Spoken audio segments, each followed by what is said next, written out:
மாண்புமிக்கவர்களே, ஒரு ஹெலிகாப்டரில் ஒரு 5 ஆண்களும் ஒரு பெண்ணும் பயணம் செய்தார்களாம். திடீரென்று அந்த ஹெலிகாப்டருடைய இயந்திரம் கோளாறடைந்து விடுகிறது. உடனே அந்த ஹெலிகாப்டரை இயக்கியவர் சொல்லுகிறாரு, நீங்கள்லாம் தப்பித்துக் கொள்ள வேண்டும் என்றால் நான் நூல் ஏணியை இறக்குகிறேன், அதை பிடித்து தப்பித்துக் கொள்ளுங்கள் என்று சொல்லுகிறார். காற்று பலமாக வீசவே அந்த விமானி மறுபடியும் சொல்றாரு, 6 பேர் அந்த நூல் ஏணியில தொங்குவது ஆபத்தானது.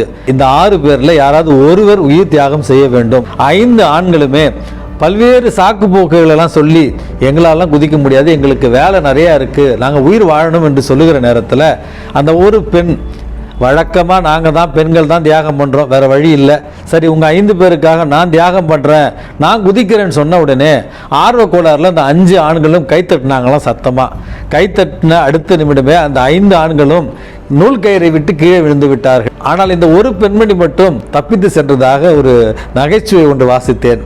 அன்புமிக்கவர்களே, நகைச்சுவாக இருந்தாலும் உண்மை இதுதான். பெண்கள் அல்லது நம்முடைய அன்னையர் இல்லை என்றால் இந்த உலகம் இல்லை.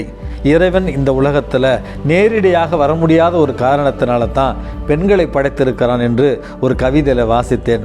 இந்த உலகத்தில் அன்பு, நீதி, சமாதானம், மகிழ்ச்சி இவற்றை கொண்டு வருகிற பணியில் அவர்கள் நம்முடைய உடன் பங்காளிகளாக ஏற்று வழிநடக்க இறைவன் நமக்கு நல்ல ஒரு உள்ளத்தை தர இன்றைக்கு நம்ம இறைவனிடத்தில் ஜெபிப்போம்.